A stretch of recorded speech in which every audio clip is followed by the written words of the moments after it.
Aujourd'hui, nous sommes dans un environnement, dans un contexte de protectionnisme. Quand on s'intéresse un peu plus à la décision, il y a beaucoup de sujets qui laissent présager d'une décision un peu hâtive. Est-ce que finalement, c'est ce refus de coopération qui nous coûte ces fameux nouveaux taux compensateurs? Même Rabat était très clair en disant ceci est un document diplomatique sensible. Un mémorandum entre deux États contient également des informations diplomatiques et stratégiques qu'il est, à mon sens, difficile de divulguer, même dans le cadre d'une enquête ou d'une procédure judiciaire. Lorsqu'il s'agit de sanctionner la Chine, on se sert un peu du Maroc comme un prétexte. Lorsqu'il s'agit de sécuritaire, on est très open, tout le monde est souriant et tout le monde veut travailler. Mais quand il s'agit de commerce et de business, et que finalement le Maroc joue le jeu de la mondialisation... Et que les Chinois sont impliqués.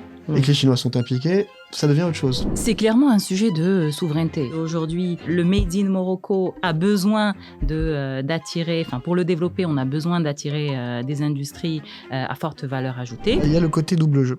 Et c'est ça qui est complètement paradoxal. Par exemple, Dicastal, qui est installé à Kénitra, est installé à seulement quelques kilomètres de l'usine PSA, dans la même zone commerciale, bénéficie des mêmes aides, des mêmes avantages, mais il y a une entreprise qui est sanctionnée et l'autre qui est célébrée comme une championne de la collaboration euro-méditerranéenne. Et c'est incroyable de se dire ça en fait. Avons-nous le choix, justement, de sortir, de s'extraire peut-être de ce rapport de force? Nos relations sont multidimensionnelles et donc il faut les prendre pour tout ce qui va avec, le sécuritaire, la migration, les échanges économiques. L'Europe mène un peu une guerre commerciale contre la Chine. Donc aujourd'hui, ceux qui sont taxés indirectement à travers la taxation du Maroc, ce sont les Chinois. Même les Européens, au final, ne sont pas capables de fabriquer leurs propres batteries. L'Europe demande au Maroc ce qu'elle ne peut elle-même pas faire. Au-delà de la discussion économique, pour moi, c'est plus un sujet diplomatique. C'est quelle est la place qu'aura le Maroc aujourd'hui vis-à-vis de ses partenaires européens. Le Maroc est en résumé...